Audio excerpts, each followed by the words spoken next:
still standing on Damen. We're kind of doing the tour going north.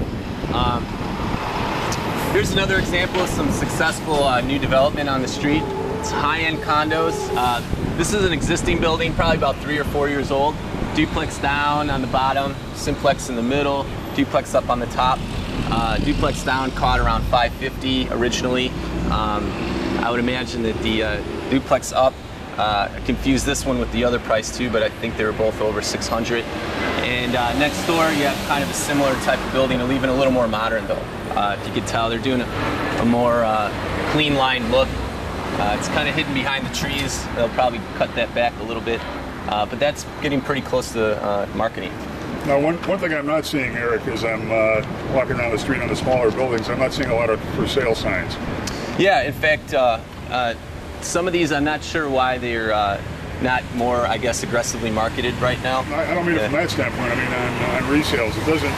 Oh no! What about this glut of inventory everybody's talking about? Where is it? Well, I tell you, there are available units in Ravenswood, but you're right. I mean, people I think are a little longer term hold here. You get into the residential areas and you get along Ravenswood itself, which is a corridor of old industrial buildings that have been converted into condos, as well as some new developments and a lot of artist studios and things like that. There's some resales there. There's some resales. In fact, on my street that I live on, you'll see a couple signs right on the corner. So if you look at that, it looks like there's a lot. But then when you do walk around, you don't see as many signs as you will in Lakeview or Lincoln Park, of course. So but there's also fewer units, to be honest. I mean, it's not is densely packed with condo units as some other neighborhoods. What you will see if you get into cross Damen into the more western part of Ravenswood, leading into Lincoln Square, is many converted two flats into single family homes or new construction homes, and those all are priced well over $1 million. And you'll see kind of a lot of that going on. There's kind of a second wave of that right now. So if you want a single family home, there's plenty of those available. Again, Gio's is a good example of what's going on in the neighborhood. It's a neighborhood corner tavern that's gotten some, I think, new management, new owners in the past few years. And the menu has improved. Their specials have been great. They got a great outdoor patio.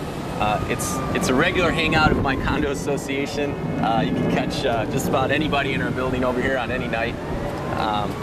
Lots of sports teams are sponsored here. But again, 3 or 4 years ago, that might not have been the story.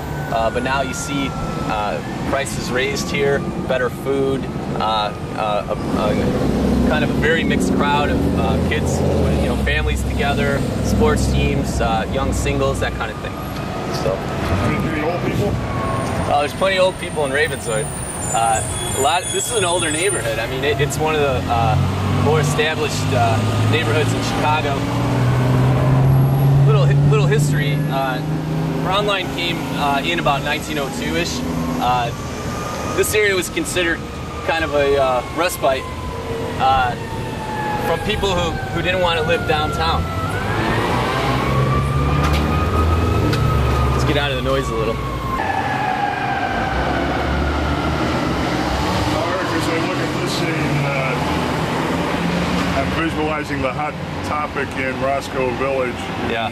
That area, which is strollers. Right? Strollers, and even more important than that, what's the nanny supply? Yeah. Well, my wife and I just went through that too. We had to decide if we were going to have an in-home nanny or do a daycare. It's a big game to get a good nanny. Basically well qualified with experience.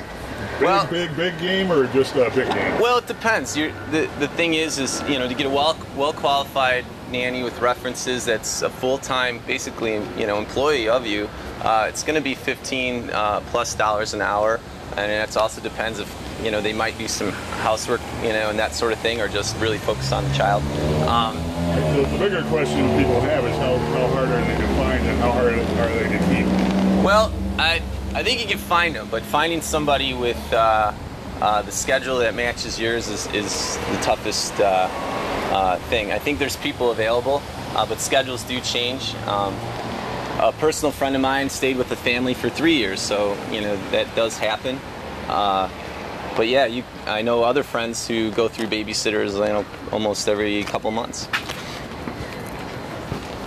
Now, it's a little quieter here. I was kind of mentioning, when you get into the residential areas, basically Ravenswood was a neighborhood that was built around farming and commerce. There was some train lines that went through. They had basically celery farms and all kinds of other farms in the area.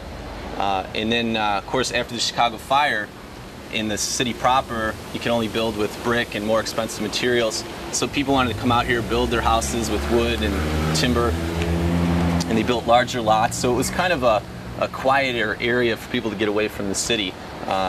When the Brown Line came in 1902, it was of course a different name. It was the Northwest route, and then it was the Ravenswood. The area really exploded around Lincoln Square and that sort of thing. So it's a little history there. So when you get into the residential lots, you do see some larger lots. Here?